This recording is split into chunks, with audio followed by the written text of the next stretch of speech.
Nós já, nós já estamos online aqui no Instagram e também gravando o nosso podcast, né? Hoje nós estamos entrevistando o Jack Robson, que é um dos especialistas mais consagrados nessa parte de pós-colheita e eu acredito que todos vocês vão estar gostando, né? Jack, fala um pouquinho de como que é seu trabalho, quem é você, para que o nosso público aí possa estar nos acompanhando. Um abraço. Beleza. Boa noite, pessoal. Meu nome é Jack Robson. Eu sou proprietário da Just Coffee. Já estou aí no café desde 1998.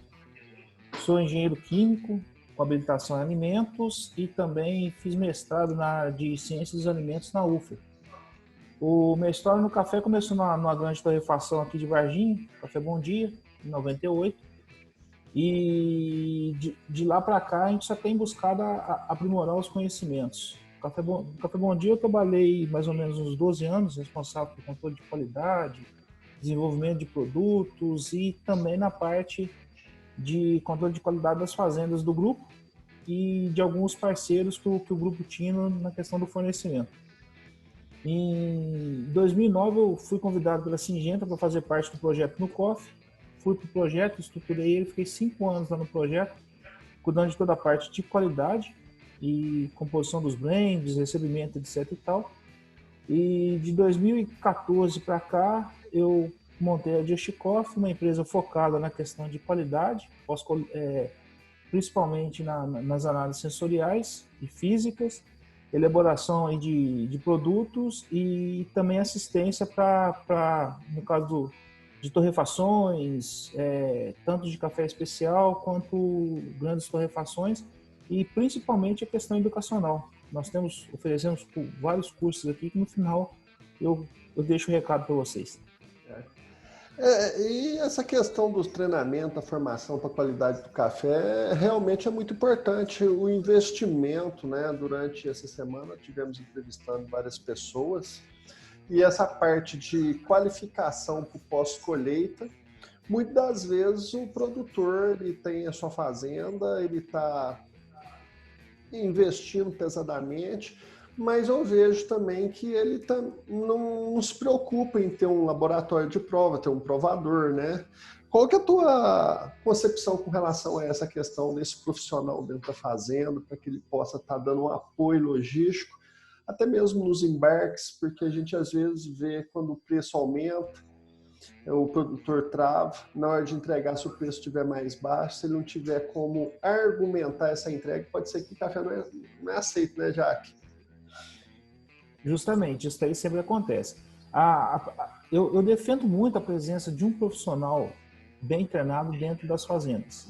Um degustador que possa estar fazendo essas assistências. Dependendo do tamanho da fazenda e do fluxo, é muito interessante que a fazenda tenha um degustador full-time durante a safra. Porque a gente sabe que a safra, o café não espera.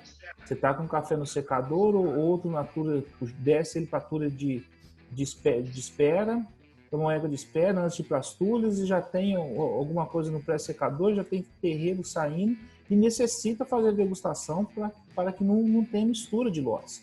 Que a gente não corre o risco de colocar um lote com possibilidade de apresentar algum defeito de bebida junto com o outro que estava em perfeitas condições. E esse profissional vai ajudar justamente nessas questões. Ele vai auxiliar muito dentro da fazenda a fazer a orientação de ligas de lote dentro das próprias tulhas e também no futuro fazer a composição dos blends para fazer as entregas e saber o que vai estar indo para ser depositado nos armazéns previamente. E com isso, o produtor pode ganhar muito em termos de agilidade na hora de realizar negócios também.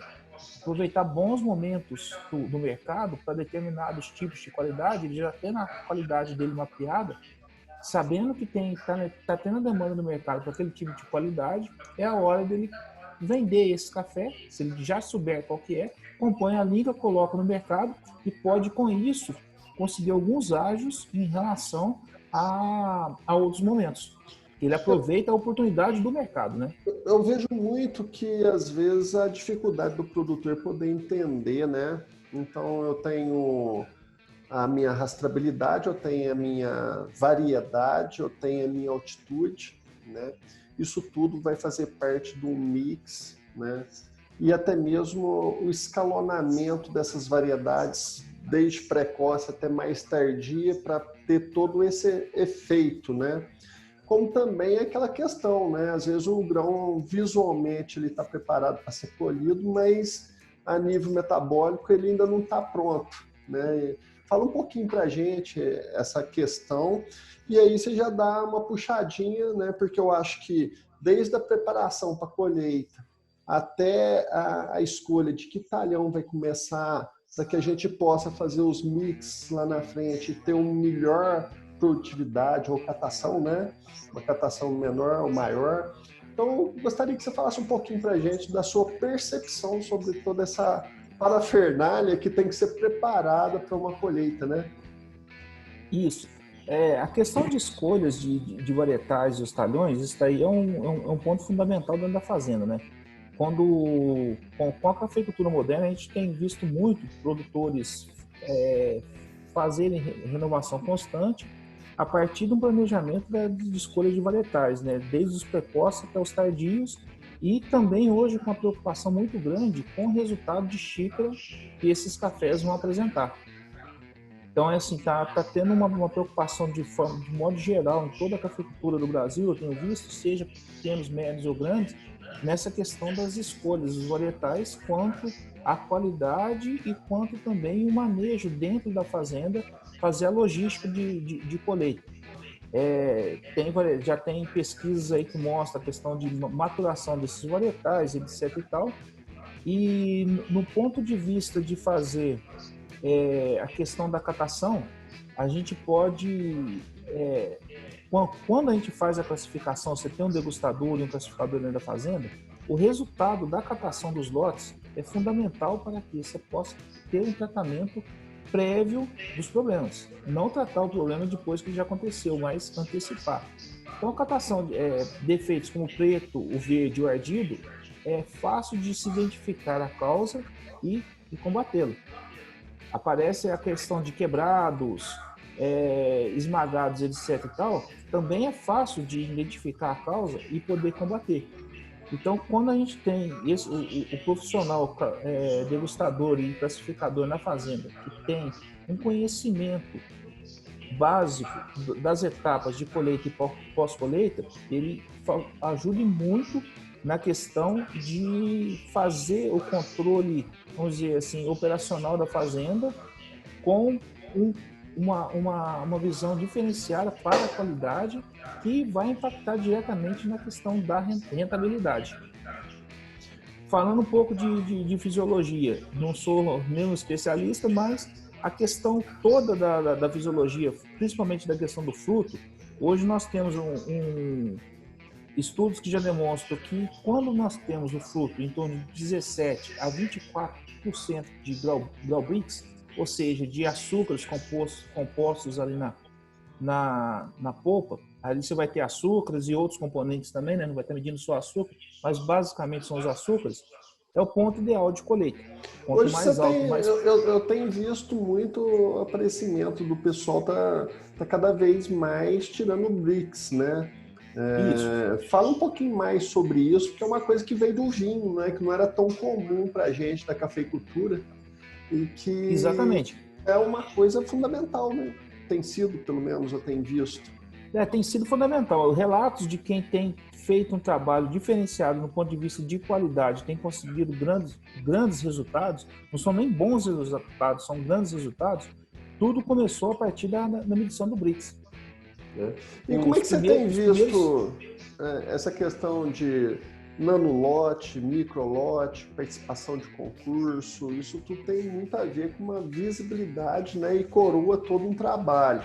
Qual que é a tua percepção sobre isso, Jaque? A participação em concursos e a questão toda de nanolotes e microlotes, é o que você falou, ele vem a coroar o trabalho, e ganhar um concurso é excelente, tenha um reconhecimento no ponto de vista financeiro, mas principalmente a questão de aproveitar o ganho desse concurso para colocar a fazenda realmente no outro patamar de visibilidade. De nada adianta se a fazenda ganhar o concurso e não ter um plano de marketing todo envolvido para poder levar isso adiante. Os nanolotes e os microlotes também são um ponto fundamental para dar visibilidade para as fazendas, principalmente hoje na questão das torrefações nacionais, né, esse café especial. Mas também é importantíssimo ter um aparato de marketing por detrás desses nanos e microlotes para que o torrefador possa utilizar isso e comunicar com o consumidor. Você falou uma coisa aí que eu acho muito importante, uma das minhas especializações nessa questão de marketing, né? Então, às vezes eu chego na propriedade, o produtor ele já dominou muito bem a técnica de produzir, né? Da porteira para dentro. Na hora que eu saio da porteira para fora, né, ele acha mais confortável deixar na mão do corretor ou da cooperativa a comercialização do seu produto como commodity, né? Eu sempre falo para eles também que aprender a vender é a mesma coisa de que se botar eu juntamente com ele, eu bato o olho numa lavoura, eu falo que lavoura bonita, e chega o produtor e fala, não, tem esse defeito, certo? Exatamente. A percepção do mercado é a mesma coisa. Se ele não viver isso, ele não ir atrás. Então, eu tenho visto nas fazendas que estão se destacando com valor agregado, um prêmio maior de comercialização, ele tem todo um aparato, igual você falou e chamou muito bem, de marketing. O que significa isso? Ele tem um folder, ele tem uma página na internet, ele tem um vídeo explicativo sobre a história, a saga dele, o porquê que ali o café é diferenciado. Ele participa das feiras. A participação de feira por si só não é uma garantia que vai vender, mas pelo menos ele está vendo o que está acontecendo a nível de mercado, a nível de qualidade, o que o pessoal está fazendo, aumentando o relacionamento de todo mundo, para que ele possa estar vislumbrando. Mas hoje nós temos uma ferramenta que é muito usada, que é isso que nós estamos fazendo aqui, uma live, né? O Instagram. A gente vê que tanto as torrefações, quanto as cafeterias e quanto os produtores estão tendo essa visibilidade um pouco maior, mas é muito importante que a gente tenha essa constância, né? E não tirar só foto das colheitas, mas também de como que é a garantia da qualidade, né?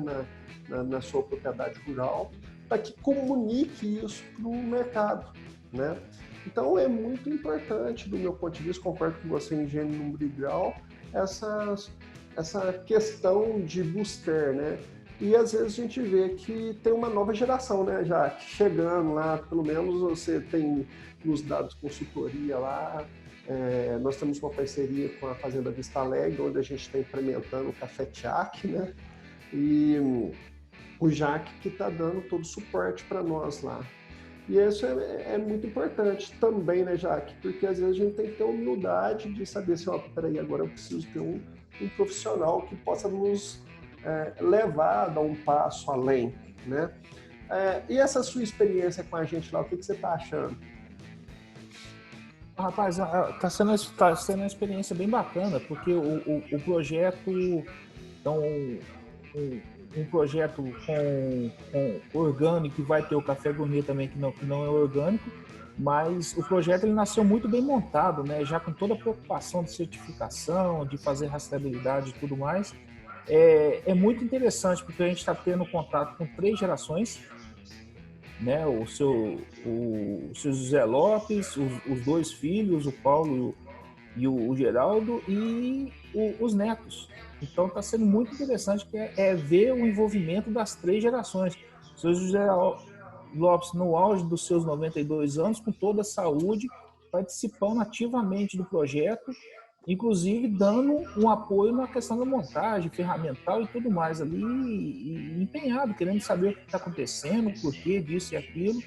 E a turma, assim, fazendo com muito carinho para levar um produto de alta qualidade, já torrado, moído para o consumidor. Está sendo bem, assim, gratificante ver o projeto nascer e o empenho que o grupo todo, né, você, seus filhos e o pessoal da fazenda estão tendo, o carinho para fazer o projeto aí sair do papel e chegar até o consumidor. E eu queria mandar um abraço aí o pessoal da Vista Alegre que está nos assistindo, geral, da moçada. Lá é um capítulo à parte, eu me considero já da família, né? Inclusive, hoje cedo eu estava conversando com o Zé Lopes, eu tive que tomar a benção, né? Eu perdi meu pai, eu adotei ele, mas como o titular agora, né?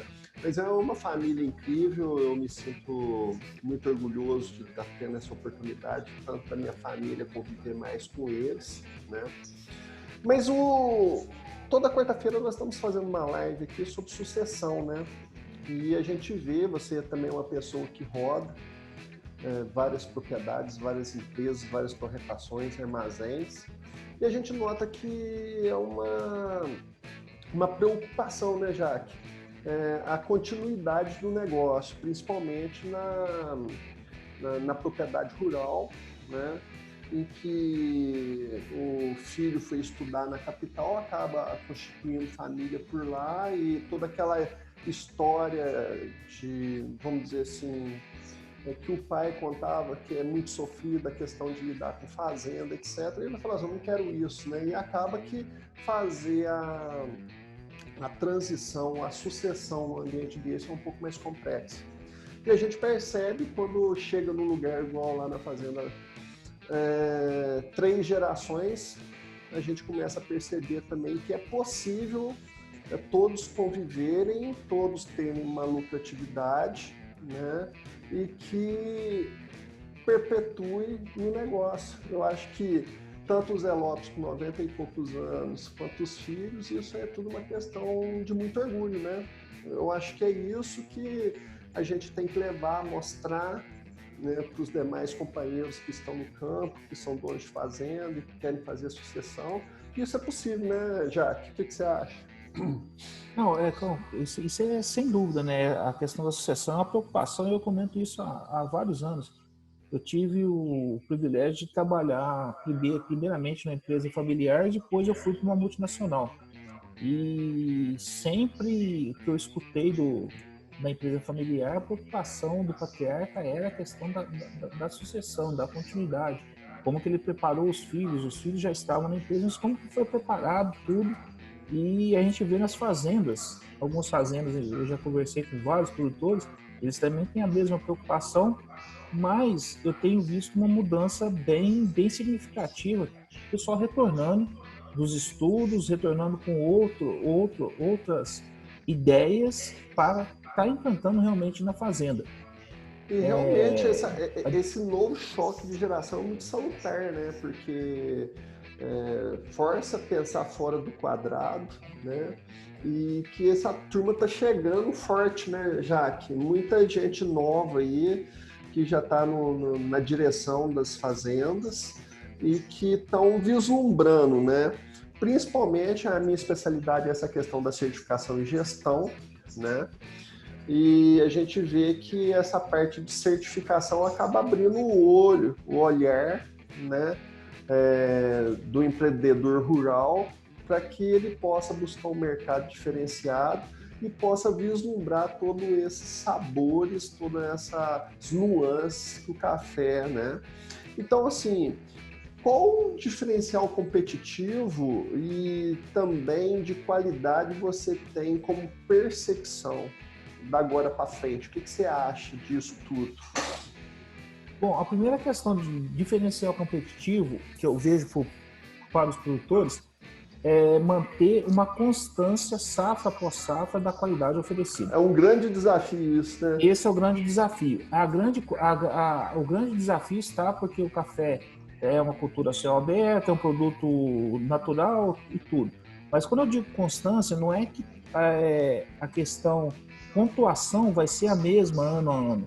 Ela pode até ter uma variaçãozinha, isso é normal acontecer. mas o perfil de xícara, ou seja, as notas sensoriais apresentadas na xícara, ela deve manter a mesma característica. Então, se eu tenho chocolate, frutas vermelhas e amêndoas, que eu vendo para um determinado cliente, ele vai estar sempre buscando isso.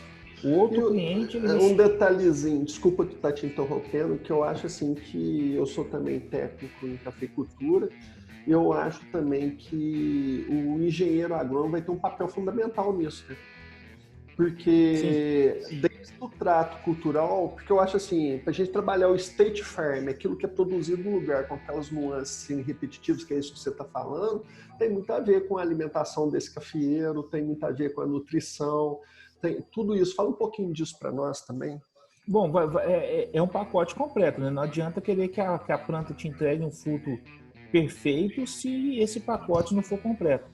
Então, essa questão nutricional, seja a parte nutricional, a parte de saúde da planta contra a doenças e etc e tal, isso é importante sempre a planta tá em dia. Você vai querer tirar um fruto de alta qualidade, com BRICS elevado, com o alto índice de lipídios e tudo mais, sendo que você não deu os tratos necessários? Não tem como. Quero peneira e não tem alimentação, não vai ter como o fruto crescer e dar uma semente sadia. O fruto pode até crescer, mas a semente vai ser mirradinha, só vai ter barriga. O filhinho vai ser pequeno. Mas Então essa é um pacotão. constância também, né, de, igual você falou, eu não posso repetir determinadas questões, mas aquela nuance específica da minha propriedade que vai ficar gravado na cabeça do comprador internacional, que vai fazer ele voltar a comprar de você, é que é o grande X, né? É você conseguir manter Exatamente. isso para que o ano que vem ele possa vislumbrar, né? E fale um pouquinho assim, porque aquela pessoa que não consegue separar os lotes, né?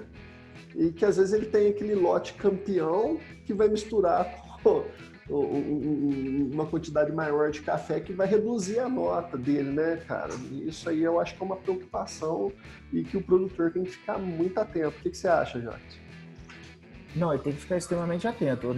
Porque o café, infelizmente, não é uma matemática. Se eu juntar um bom com outro bom, pode ser que não fique bom, por causa das características que são diferentes. Então, tem que ter o degustador e ele sim fazer o encaminhamento de tulha por tulha. Olha, então eu vou ter ali a tulha minha do chocolate, essa tulha do caramelo e essa tulha aqui é do frutado. Não, esse daqui é um frutado que já é um frutado com potencial aí de concurso, 86 pontos acima, vamos deixar ele apartado. Se eu não tenho tulha, onde que a gente pode colocar? Pode ser usado Big Bag com alta barreira para colocar esses microlotes, ou a própria sacaria com alta barreira. Então nós temos recurso hoje, tecnologia, que dá para fazer o manejo de microlotes mesmo em fazendas com uma produção mais elevada.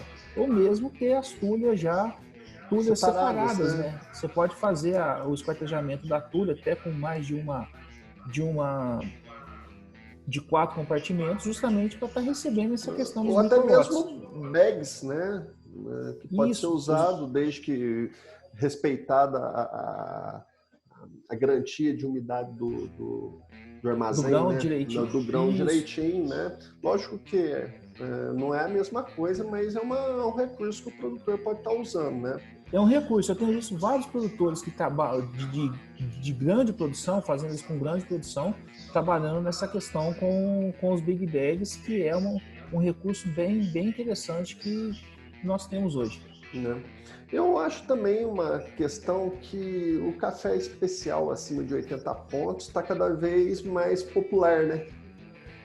Então, assim, 81 anteriormente era difícil encontrar, hoje 83 já está ficando, os nossos produtores estão cada vez mais especiais, né? O que você tem Exatamente. visto com relação a isso? Eu queria que você falasse também um pouco dessa tendência do natural, né? Que até a Colômbia está tendo cafés naturais agora para concorrer com a gente. Então, é uma melhoria da cafeicultura brasileira, né? E eles estão sentindo esse drama, porque nós somos o maior produtor de café, né? Fala um pouquinho para a gente, Jacques, da sua percepção sobre isso. Então, a questão da pontuação basicamente você viu desafios em fazendas aqui do sul de Minas, desafios até que eu mesmo provoquei, se os meninos falaram que você trabalhou numa fazenda que era parceira nossa, e fazer 81 pontos, nossa, quando você dava nota 81, 82 para eles, era um sucesso. Assim, uma glória. Era um sucesso, né? E com o tempo, foi o que você falou, a cafeicultura foi se aperfeiçoando tanto que nós temos um volume maior de cafés nessa linha de pontuação. 82, 80, 82 é assim, para muitos produtores é o básico, é isso que eu tenho que fazer de base. Por um outro lado,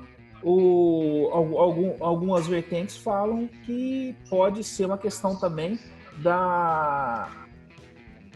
do nível de exigência. Eu considero os dois pontos: o nível de exigência ou conhecimento dos degustadores, que aumentou. A gente vai conversando mais, degustando mais, vai tendo essa calibração e refina, né, o processo. E a cafeicultura, que eu acho que é o principal, os cafeicultores se aprimorarem muito na questão da qualidade. Na questão dos naturais, o Brasil é líder mundial de produção de café e o nosso grande volume são os naturais. A partir do momento que os nossos naturais começaram a ficar extremamente limpos, o pessoal do lavado começa a ficar preocupado no ponto de vista dos próprios naturais do Brasil estarem tomando conta espaço dos lavados. E o Brasil começou a ter o reconhecimento o mundo começou a reconhecer os naturais de alta qualidade, que é uma questão nova. Toda essa questão dos naturais posso dizer que vem de uns 10 anos para cá. E o Brasil realmente puxou a fila. A gente puxou a fila no ponto de vista de estar mostrando esses naturais para outros compradores, juntamente com a Etiópia. O pessoal brasileiro viu, pô, se os etíopes são tão bem aceitos, esses naturais extremamente frutados, por que os nossos não vão ser também bem aceitos? E foi puxando a fila, foi criado o concurso de qualidade dos naturais, e com isso teve todo o reconhecimento dos naturais no mundo. E com a questão dos fermentados e tudo, os países produtores centrais viram que também teriam um caminho e deveriam explorar. E o que eu vi aí uns 5 anos atrás, que era o que mais estava forçando a necessidade dos naturais, é a questão de sustentabilidade da cafeicultura nos países centrais. Porque eles usam de água para despolpar era um volume muito elevado, e com os naturais nós temos um percentual de água mais baixo. E um grande amigo falou, não adianta você querer sustentabilidade bebendo café lavado. O que vai nos trazer sustentabilidade são os cafés naturais. Então, e hoje, o pessoal, né, que está entrando nesse métier de cafés especiais, etc., né, que estão nos assistindo agora, hoje um café está flutuando entre 500, 550 e 600 reais, né? Hoje um café com pontuação 85 pontos, o que ele ganha de ágio nisso? Olha, o mercado pratica um de 85 pontos, se estiver ali dentro da peneira, vamos dizer assim, uns 35, 17, 18, e com catação de uns 10%, em torno de 20 a 30% de ágio. É o que a gente vê o mercado falando isso no Abica Corrida. E o 87? Aí já começa a subir um pouquinho mais, né?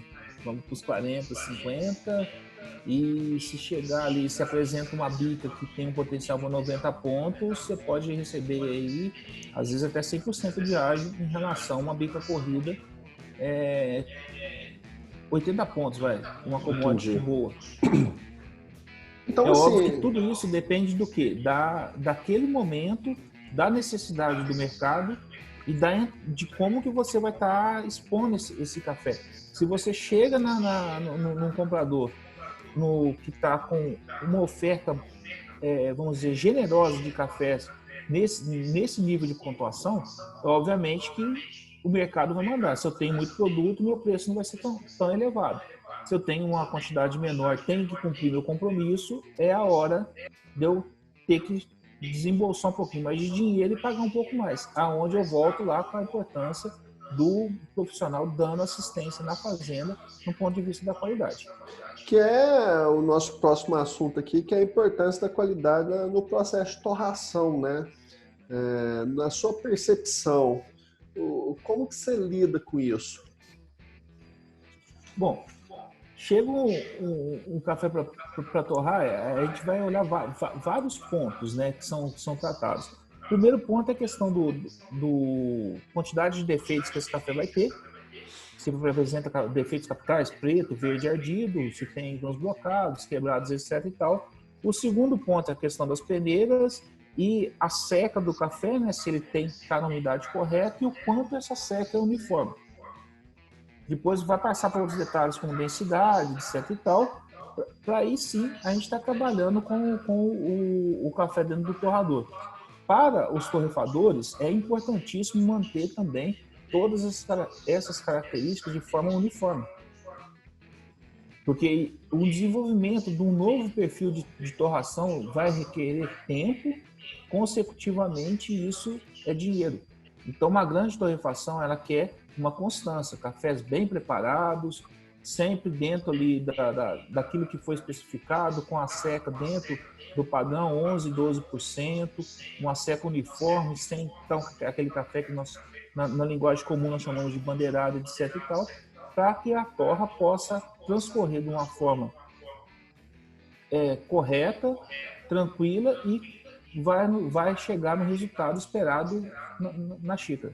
Seja ele um café de 80 pontos ou de 90 pontos, mas tem que estar sempre com essas características. E muitas vezes os cafés de 90 pontos, principalmente os naturais que passam por algum processo de fermentação, eles são bem mais difíceis de torrar do que os cafés com a pontuação ali entre 80 e 81 pontos. Eles requerem um pouco mais de técnica do profissional, né? Do mestre torrador lá, né? Do mestre de torre, exatamente. O pessoal está perguntando aí, o pessoal Brunelli, né, se existe algumas informações sobre o menor valor financeiro do especial esse ano pela alta qualidade geral. O que a gente acha disso? Fala a tua percepção primeiro, Jaque. Bom, primeiramente um abraço para o seu Pedro Brunelli e para a esposa. Eu acredito que possa sim ter uma baixa aí em decorrência da alta oferta e também de todo o cenário mundial, né? Então, principalmente as torrefações, micro-torrefações que pagavam melhores preços, a gente tem visto muita notícia que eles estão aí numa situação delicada em todo o mundo, Brasil e lá fora também. Então, consecutivamente, eles devem não vir com o bolsinho tão generoso como nos outros anos. Se a gente comparar dólar em relação à precificação em dólar. Mas com a vantagem do real tá relativamente mais desvalorizado do que o ano anterior, em reais pode ser que esse impacto da venda não seja tão grande. Eu também tenho essa percepção, Jaque. Eu vejo que vários mercados estão se abrindo, a gente tem uma trade, né, e vários mercados estão se abrindo, principalmente o europeu já está retornando às atividades, né? Então o mercado americano que é poderoso e que está já saindo da curva, né, enquanto nós estamos entrando, mas basicamente o que eu vejo também que eu achava que estaria pior, né? Não é que eu estou menosprezando as vítimas, não é nada disso não. Eu acharia que por tudo aquilo que a mídia passou, eu estaria trancadinho em casa sem nem pôr o pescoço para fora. Na verdade, não sei se é essa percepção que você tem, mas que a gente está vendo que a coisa é séria, mas que a gente está conseguindo dar um exemplo, eu acho que até para o mundo, né? Então, voltando a essa percepção, o que eu vejo que, voltando à Europa, os Estados Unidos se estabilizando, né, a gente já tem visto que os compradores realmente estão um pouco conservadores, né, e que com essa retomada, mesmo assim, houve 30% de aumento de consumo de café na Europa, né, devido à pandemia, porque ficar trancado em casa, ficar tomando café, né. Então, eu acho que estou otimista.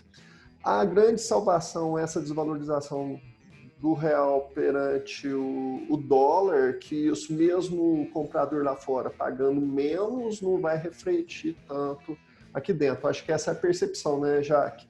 Então, assim, Isso. do nosso ponto de vista, eu acho assim que está conservador, mas que a tendência, podemos pegar uma mediana, né, Jaque?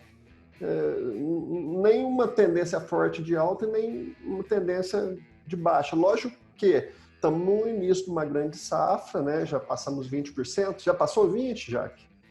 Acho que não, né?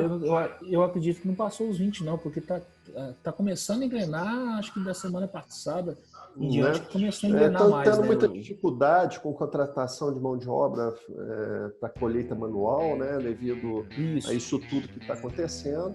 Então, nós estamos no início da safra e isso tudo a gente percebe que o preço ainda está resistindo um pouco, né? Comparativamente com os outros anos, né? Mas, enfim, exatamente. eu acho que a gente tem, embora com essa grande safra, tem uma tendência de ser um pouco mais conservador, e o dólar está ajudando. E agora, assim, com um grande ponto que eu vejo também, que às vezes a gente falha, é a questão do preparo das amostras, né? Eu tenho tanta amostra para vender, amostra para eu levar para o mercado interno, né? E aquela amostra para eu mandar para o meu cliente exportador, né? Qual que é a tua percepção? Passa um pouquinho para a gente nisso. Bom, essa questão do preparo da amostra, isso é um ponto assim, que eu sou extremamente radical. Radical não seria a melhor palavra, mas sou chato realmente quando eu recebo uma amostra. Um produtor, ele não pode, por menor que seja, mandar uma amostra num saquinho de pão ou numa sacolinha de supermercado. Esse é o primeiro ponto. A amostra tem que estar... É o marketing, né? Começa por aí. É o marketing dele. Então ele tem que mandar ali escrito que seja um saquinho se ele não tem uma logomarca, coloque ali uma identificação por fora do saquinho de preferência, uma etiqueta com o nome da fazenda, telecontato, número de lote, quantidade de sacas, se possível, etc e tal. Essa amostra, se for uma bica corrida, geralmente o pessoal pede no mínimo 300 gramas para estar mandando aqui no mercado interno, coisa e tal. Um corretor ele vai pedir um pouco mais para distribuir na base. Mas já tenha sempre a preocupação de mandar essa amostra identificada, que é o seu cartão de visita e a sua amostra. Uma coisa que eu acho interessante, né? Às vezes a gente está precisando de uma amostra do café do produtor, né? E ele tem até preguiça de, num final de semana, buscar essa amostra, né? O que eu vejo, as fazendas que se posicionam mais fortemente no mercado e tem uma média de preço mais agressiva, né?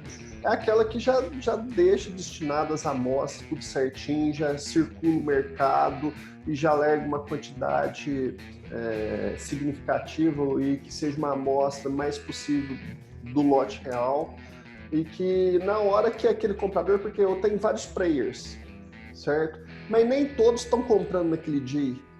E para você pegar só aquelas 300 gramas e levar num determinado lugar só, o cara vai falar assim, eu não estou comprando, queimou o teu filme. Né? Exatamente. Então é importante a rodar, deixar uma quantidade de amostras para que na hora que o cara precisar comprar, ele lembra, opa, tem aquela ali, deixa eu ligar pro cara, ou ele tá precisando, ou a minha amostra já tá aí.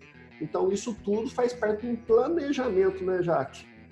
Você tem que ter todo o planejamento. Deixou a amostra, já tem um lote disponível, então vou vender ele imediato se o preço for bom daqui a 15 dias, já distribui para todos os seus os contatos, né, e já deixa tudo engatilhado.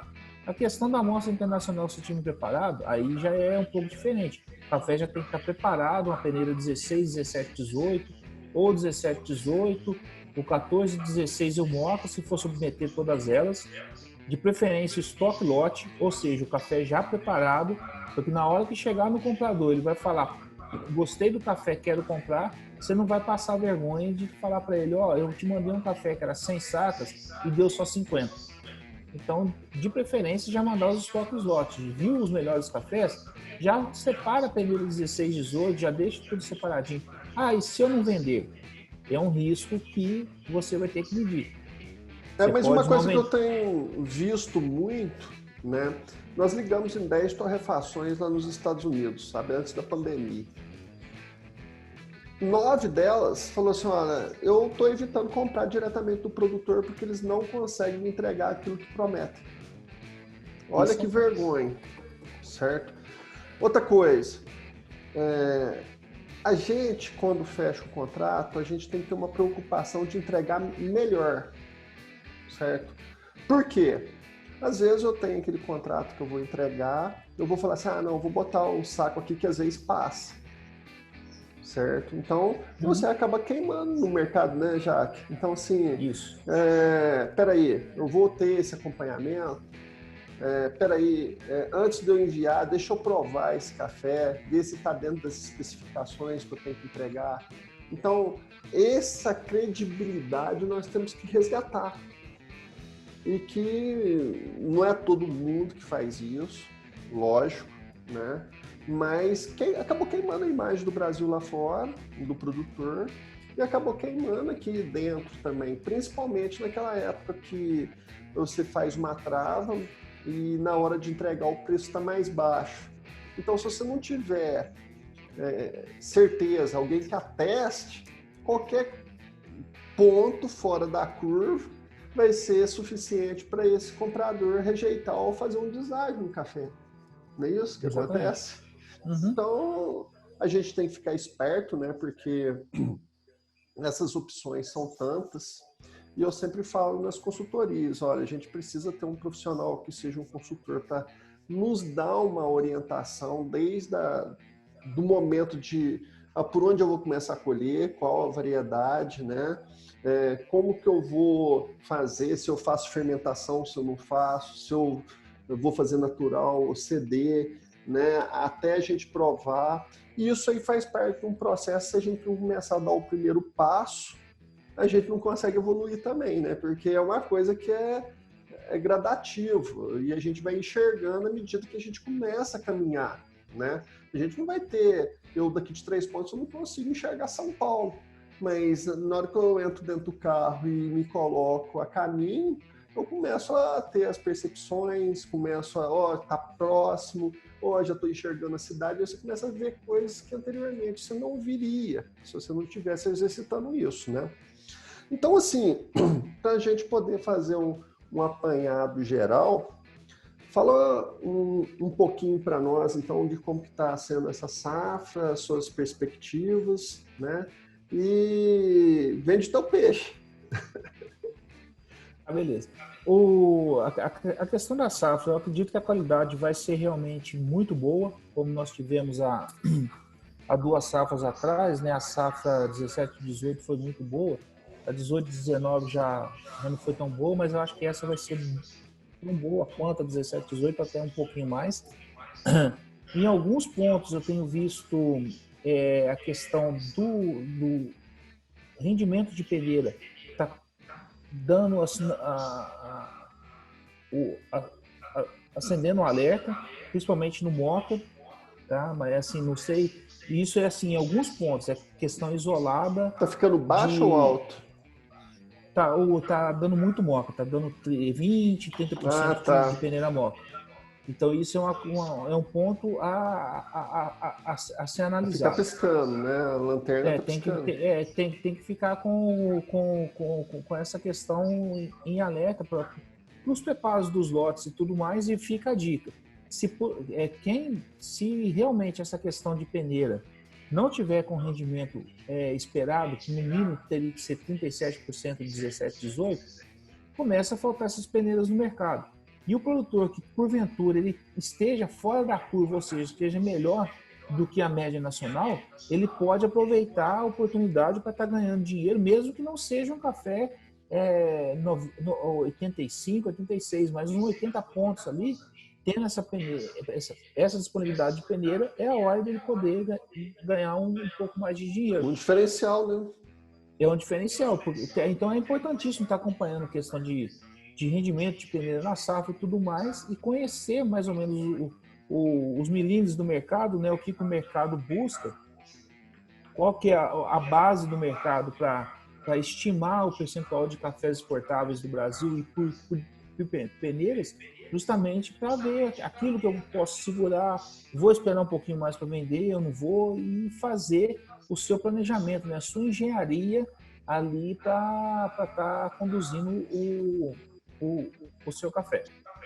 Vendendo um pouquinho o peixe, é assim, os cursos que a gente tem e a consultoria, seja na parte de análise sensorial e o controle de qualidade das fazendas, e essa parte toda de treinamento sensorial também, até levando os profissionais a se tornarem kill graders, e na parte de torno, além de toda a informação que envolve o curso, a gente também vai sempre estar conversando, compartilhando essas experiências, né? Que eu acho isso muito importante.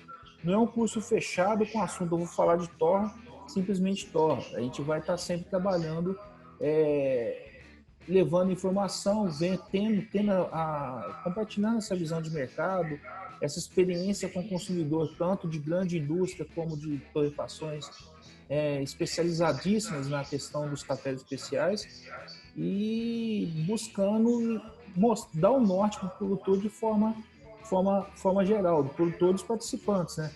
No caso de uma fazenda, a gente sabe muito bem que a fazenda não vai produzir só café especial, ela vai ter o percentual de especial, mas também vai ter as commodities, aonde eu posso aplicar, aonde que a gente pode estar aí tentando agregar um pouco mais de valor, mesmo que seja 5, 6 reais, já é um valor agregado para o saco, né? No montante geral, isso faz uma diferença significativa. Opa, e demais, você conhecendo, né, aonde o seu café pode se encaixar, você vai aproveitando esses momentos e conseguindo ter o feeling do mercado e vendendo em momentos melhores.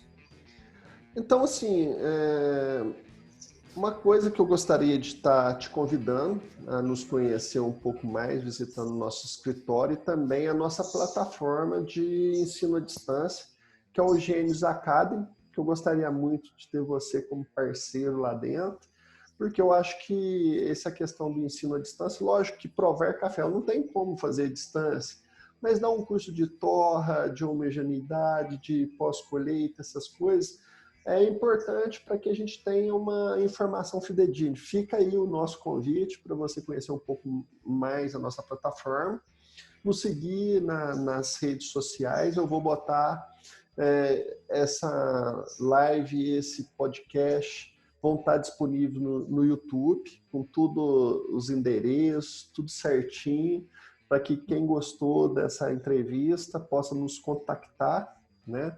E Jaque, eu gostaria de agradecer uma pessoa que eu tenho aprendido a admirar, é o nosso parceiro lá na nossa torrefação e vários clientes a gente está indicando. Eu gostaria de agradecer essa oportunidade de estar com você aqui hoje, você ter despendido esse tempo, meu querido. Eu que agradeço o convite, muito obrigado e espero participar novamente. Foi muito bom. Sim. Vamos ver se a gente marca para o próximo mês, tocando alguns assuntos que eu acho assim que essa questão do café é apaixonante, né?